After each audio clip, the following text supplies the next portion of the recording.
மதிப்புக்குரிய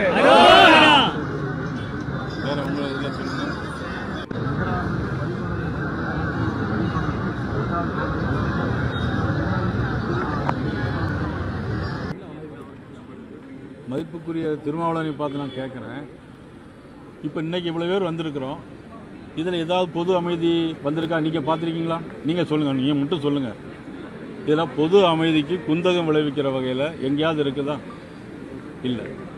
நேற்றே இந்த தீர்ப்பு சொல்லியிருந்தா வெளியே தெரியாமலேயே இன்றைக்கி இவ்வளோ பெரிய ஆர்ப்பாட்டம் இல்லாமல் நேற்றே தீபம் ஏற்றிருப்பாங்க, எல்லோரும் சாமி கொண்டிருப்பாங்க, போயிருப்பாங்க.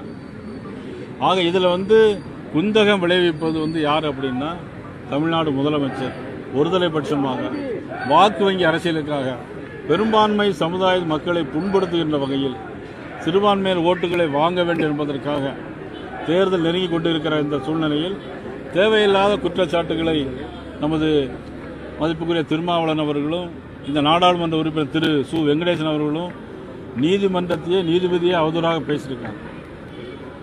ஆனால் இதே நீதிபதி தான் பழனி மலையை சுற்றி உள்ள அடிவாரத்தில் இருக்க அனைத்து ஆக்கிரமிப்பும் அகற்ற வேண்டும் சொன்னாங்க. அது நியாயமான தீர்ப்பு, இதுவும் நியாயமான தீர்ப்பு. இதில் யாருக்கு எந்த விதமான பாதிப்பு இல்லை.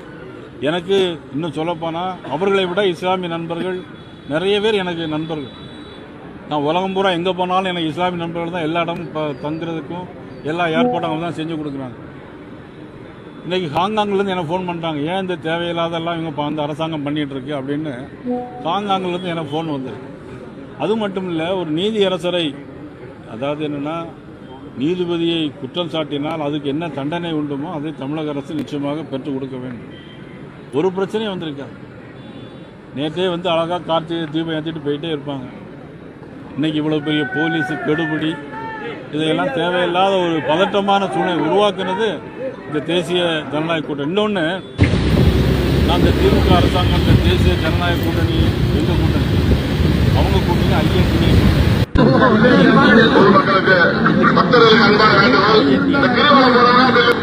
கோர்ட்டுக்கு எத்தனை கோர்ட்டுக்கு போயிருக்காங்க தெரியுமா? 23 வழக்கு கோர்ட்டில் போட்டிருக்காங்க.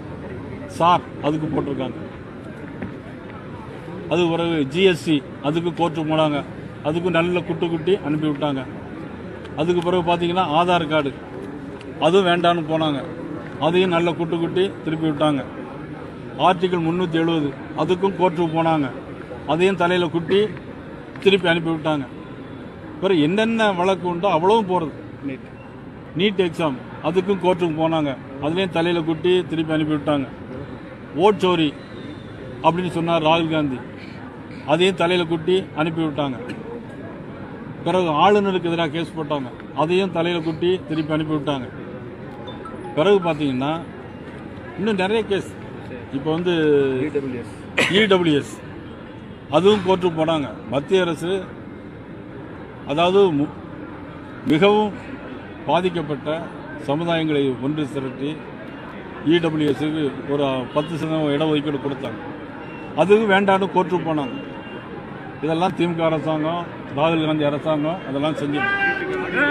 ஆனால் இன்றைக்கு திருப்பரங்குன்றத்திலும் இந்த வழக்கினை போய் எந்த நீதிபதிக்கு அப்பீல் போனாங்களோ, எந்த நீதிபதியை பின்பற்றினாங்களோ, முருகப்பெருமான் இருக்குது உண்மையானால் அது அப்படியே தீர்ப்பு அதே நீதிபதி வச்சு திருப்பி தீர்ப்பு வாங்கி நல்ல கூட்டி அனுப்பிவிட்டாங்க.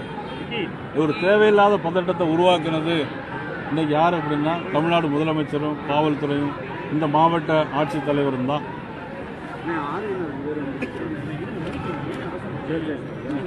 வேற என்ன வேணும்?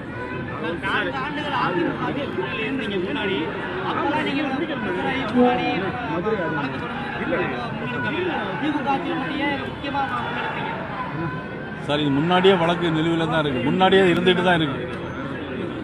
இது முன்னாடியே இருந்துகிட்டு தான் இருக்கு. அதாவது சில காலகட்டங்களில் சிலதெல்லாம் கொண்டு ஆகணும். 1947 வரைக்கும் இந்தியாவில் தேசிய கொடி கிடையாது, பிரிட்டிஷ் கொடி தான் பறந்துட்டு இருந்துச்சு. இப்போ ஒவ்வொரு காலகட்டத்திலும் ஒவ்வொரு நிகழ்வு தேவைப்படுது. தொடர்ந்து வழக்கு தொடர்ந்து இருக்காங்க. அடுத்தடுத்த வருடங்கள் இதே போன்று விலக்கு அதே இடத்துல ஏற்றப்படுமா, இல்லை இந்த ஆண்டுக்கு மட்டும்தானே இந்த நடை? தொடர்ந்து இனி வரும் ஆண்டுகளில் இவ்வளவு பதட்டம்லாம் இருக்காது. அவங்கவுங்க பக்தர்கள் மட்டும் அந்த இடத்துல தீபம் ஏற்றிட்டு போவாங்க. தொடர்ந்து பேசு பொருளாகவே இருக்கு. மற்ற இடங்கள்ல நடக்கிறதெல்லாம் ஒரு செலிப்ரேஷனாக போய்கிட்டு இருக்க நேரத்தில் இதுக்கு ஒரு முடிவு தான் என்ன? அதாவது என்ன, இந்த பகுதியில் உள்ள இஸ்லாமிய மக்கள் யாரும் ஒரு குறை கூட இதை சொல்லலை. எந்த இஸ்லாமிய அமைப்புகளும் இது எதிர்க்கலை. காரணம், எந்த இஸ்லாமியர்களுக்கு இதனால் எந்த பாதிப்பும் இல்லை.